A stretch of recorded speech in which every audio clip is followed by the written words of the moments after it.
Hi everyone, welcome to Mountain Home Stories. Today I'll be reading The Wizard of Oz. I guess y'all must have read this book. If y'all haven't, read along with me. The Cyclone.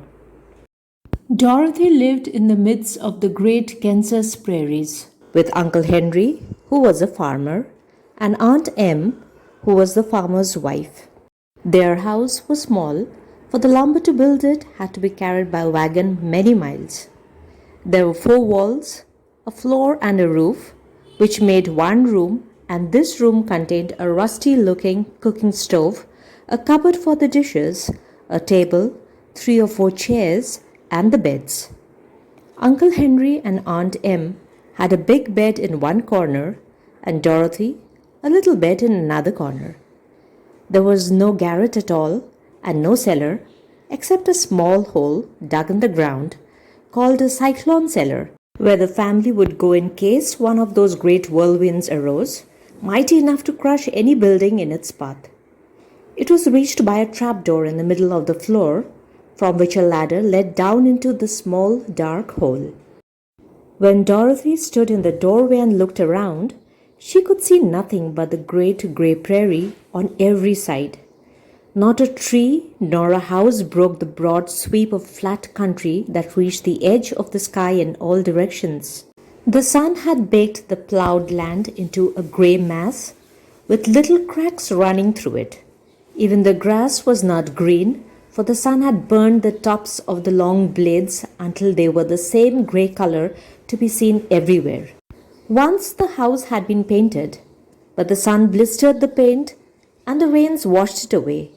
And now the house was as dull and grey as everything else. When Aunt Em came there to live, she was a young, pretty wife. The sun and wind had changed her too. They had taken the sparkle from her eyes and left them a sober grey. They had taken the red from her cheeks and lips, and they were grey also. She was thin and gaunt and never smiled now. When Dorothy, who was an orphan, first came to her, Aunt Em had been so startled by the child's laughter that she would scream and press her hand upon her heart whenever Dorothy's merry voice reached her ears. And she still looked at the little girl with wonder that she could find anything to laugh at. Uncle Henry never laughed. He worked hard from morning till night and did not know what joy was. He was grey also, from his long beard to his rough boots, and he looked stern and solemn and rarely spoke. It was Toto that made Dorothy laugh and saved her from growing as grey as her other surroundings. Toto was not grey. He was a little black dog with long, silky hair and small black eyes that twinkled merrily on either side of his funny wee nose. Toto played all day long, and Dorothy played with him and loved him dearly. Today, however, they were not playing. Uncle Henry sat upon the doorstep and looked anxiously at the sky, which was even greyer than usual.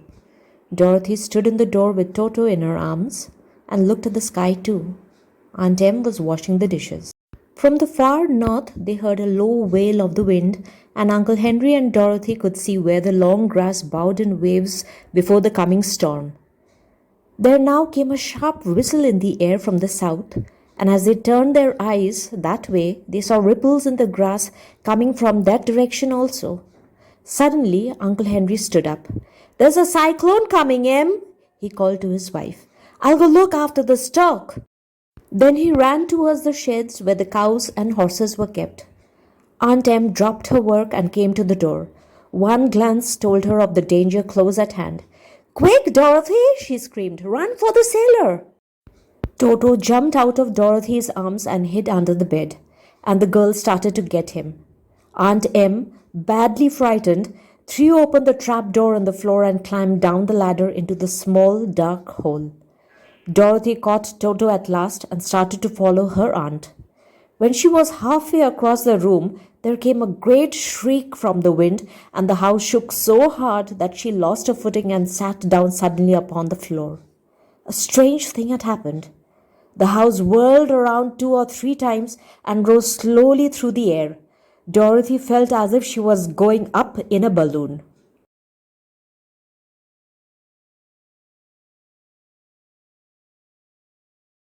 The north and south winds met where the house stood and made it the exact center of the cyclone. In the middle of a cyclone, the air is generally still, but the great pressure of the wind on every side of the house raised it up higher and higher until it was at the very top of the cyclone, and there it remained and was carried miles and miles away as easily as you could carry a feather. It was very dark, and the wind howled horribly around her, but Dorothy found she was riding quite easily. After the first few whirls around, and one other time when the house tipped badly, she felt as if she was being rocked gently like a baby in a cradle. Toto did not like it. He ran about the room, now here, now there, barking loudly. But Dorothy sat quite still on the floor and waited to see what would happen. Once Toto got too near the open trapdoor and fell in, and at first the little girl thought she had lost him. But soon she saw one of his ears sticking up through the hole, for the strong pressure of the air was keeping him up so that he could not fall. She crept to the hole, caught Toto by the ear, and dragged him into the room again, afterward closing the trapdoor so that no more accidents could happen. Hour after hour passed away, and slowly Dorothy got over her fright, but she felt quite lonely, and the wind shrieked so loud all about her that she nearly became deaf. At first, she had wondered if she would be dashed to pieces when the house fell again. But as the hours passed and nothing terrible happened, she stopped worrying and resolved to wait calmly and see what the future would bring. At last, she crawled over the swaying floor to her bed and lay down upon it, and Toto followed and lay down beside her. In spite of the swaying of the house and the wailing of the wind, Dorothy soon closed her eyes and fell fast asleep. The Council with the Munchkins. She was awakened by a shock, so sudden and severe that if Dorothy had not been lying on the soft bed, she might have been hurt. As it was, the jar made her catch her breath and wonder what had happened, and Toto put his cold little nose into her face and whined dismally. Dorothy sat up and noticed that the house was not moving, nor was it dark, for the bright sunshine came in at the window. Flooding the little room. She sprang from her bed and with Toto at her heels, ran and opened the door. The little girl gave a cry of amazement and looked about her, her eyes growing bigger and bigger at the wonderful sights she saw. The cyclone had set the house down very gently for a cyclone in the midst of a country of marvelous beauty.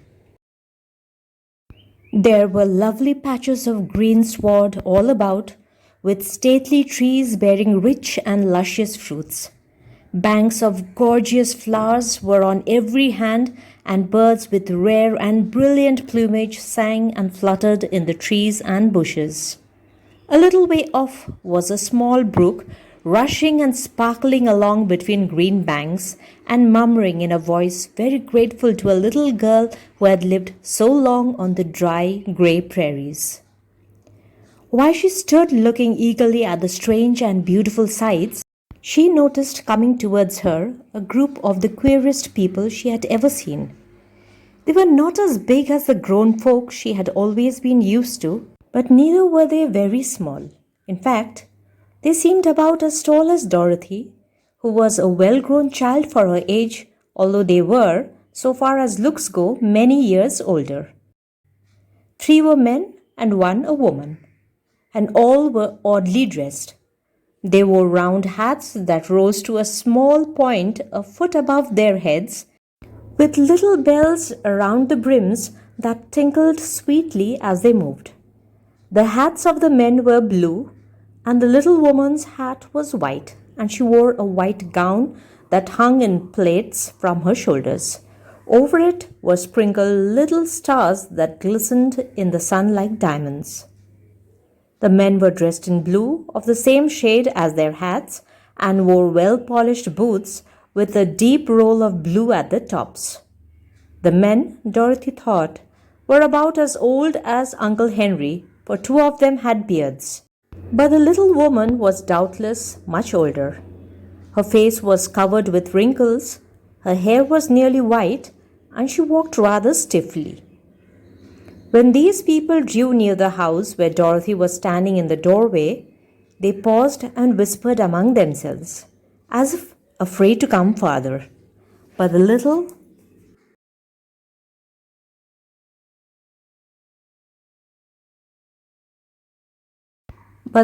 old woman walked up to Dorothy, made a low bow, and said, in a sweet voice, "You are welcome, most noble sorceress, to the land of the Munchkins. We are so grateful to you for having killed the wicked witch of the East and for setting our people free from bondage." Dorothy listened to the speech with wonder. What could the little woman possibly mean by calling her sorceress and saying she had killed the wicked witch of the East? Dorothy was an innocent, harmless little girl who had been carried by a cyclone many miles from home, and she had never killed anything in all her life.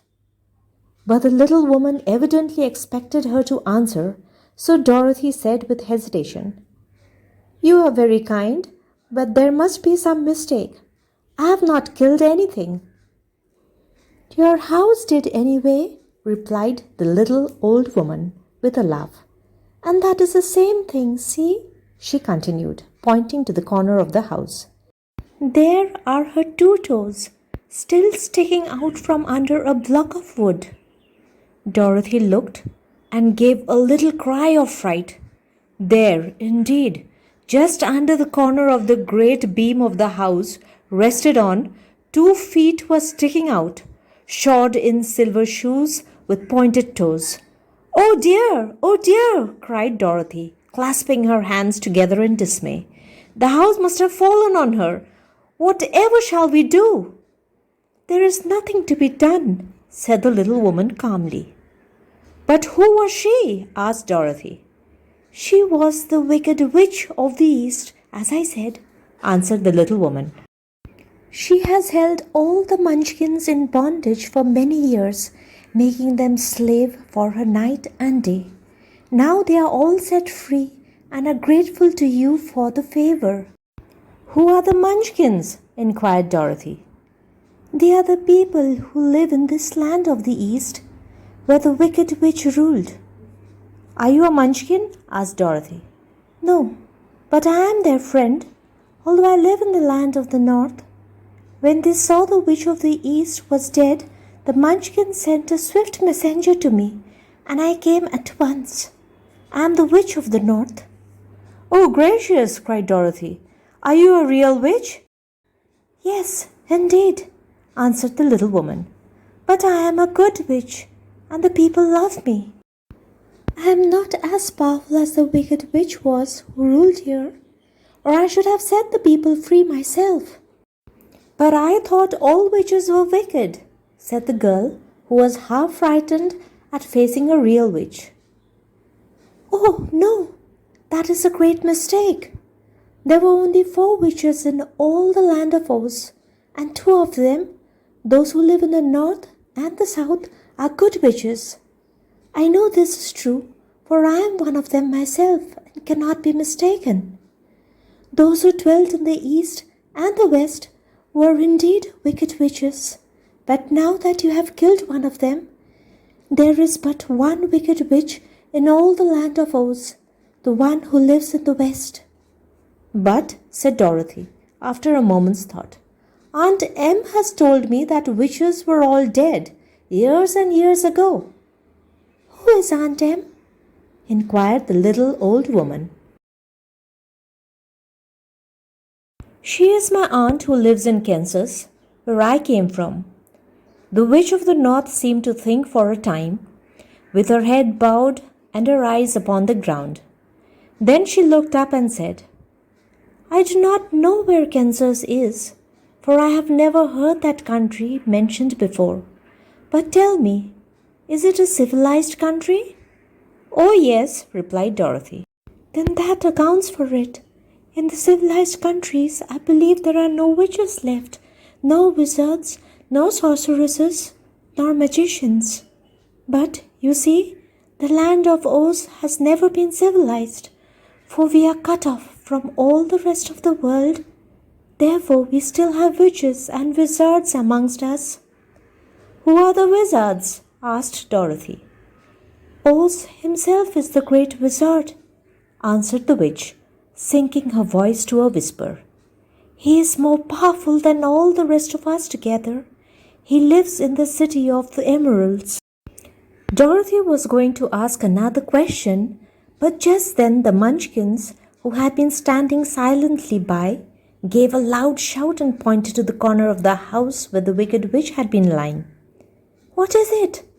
asked the little old woman, and looked, and began to laugh. The feet of the dead witch had disappeared entirely, and nothing was left but the silver shoes. "She was so old," explained the Witch of the North, "that she dried up quickly in the sun. That is the end of her. But the silver shoes are yours, and you shall have them to wear." She reached down and picked up the shoes, and after shaking the dust out of them, handed them to Dorothy. "The Witch of the East was proud of those silver shoes," said one of the Munchkins, "and there is some charm connected with them, but what it is, we never knew." Dorothy carried the shoes into the house and placed them on the table. Then she came out again to the Munchkins and said, "I'm anxious to get back to my aunt and uncle, for I'm sure they will worry about me. Can you help me find my way?" The Munchkins and the witch first looked at one another, and then at Dorothy, and then shook their heads. "At the east, not far from here," said one, "there is a great desert, and none could live to cross it." "It is the same at the south," said another, "for I have been there and seen it. The south is the country of the Quadlings." "I'm told," said the third man, "that it is the same at the west, and that country where the Winkies live is ruled by the wicked witch of the west, who would make you her slave if you passed her way." "The north is my home," said the old woman, "and at its edge is the same great desert that surrounds this land of Oz. I'm afraid, my dear, you will have to live with us." Dorothy began to sob at this, for she felt lonely among all these strange people. Her tears seemed to grieve the kind-hearted Munchkins, for they immediately took out their handkerchiefs and began to weep also. As for the little old woman, she took off her cap and balanced the point on the end of her nose, while she counted 1, 2, 3 in a solemn voice. At once the cap changed to a slate, on which was written in big white chalk marks, "Let Dorothy go to the city of emeralds."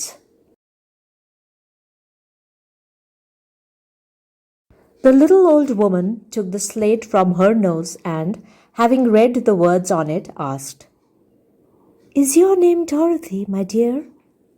"Yes," answered the child, looking up and drying her tears. "Then you must go to the city of emeralds. Perhaps Oz will help you." "Where is this city?" asked Dorothy. "It is exactly in the center of the country and is ruled by Oz, the great wizard I told you of." "Is he a good man?" inquired the girl anxiously. "He is a good wizard. Whether he is a man or not, I cannot tell, for I have never seen him." "How can I get there?" asked Dorothy. "You must walk. It is a long journey through a country that is sometimes pleasant and sometimes dark and terrible. However, I will use all the magic arts I know of to keep you from harm." "Won't you go with me?" pleaded the girl, who had begun to look upon the little woman as her only friend. "No, I cannot do that," she replied, "but I will give you my kiss, and no one will dare injure a person who has been kissed by the Witch of the North." She came close to Dorothy and kissed her gently on the forehead. Where her lips touched the girl, they left a round, shining mark, as Dorothy found out soon after. "The road to the city of emeralds is paved with yellow bricks," said the witch. so you cannot miss it. When you get to Oz, do not be afraid of him, but tell your story and ask him to help you. Goodbye, my dear. The three munchkins bowed low to her and wished her a pleasant journey, after which they walked away through the trees. The witch gave Dorothy a friendly little nod, whirled round on her left heel 3 times, and straightway disappeared, much to the surprise of little Toto, who barked after her loudly enough when she had gone, because he had been afraid even to growl while she stood by. But Dorothy, knowing her to be a witch, had expected her to disappear in just that way, and was not surprised in the least. We'll continue with the next part of the story in another video. Hope you enjoyed reading the story with me. Leave me a comment and let me know. Please do like and share, and of course subscribe to my channel. Hit on the notification bell for my next videos, and thank you so much for dropping by. Come back to hear me again. Till then, take care and bye-bye.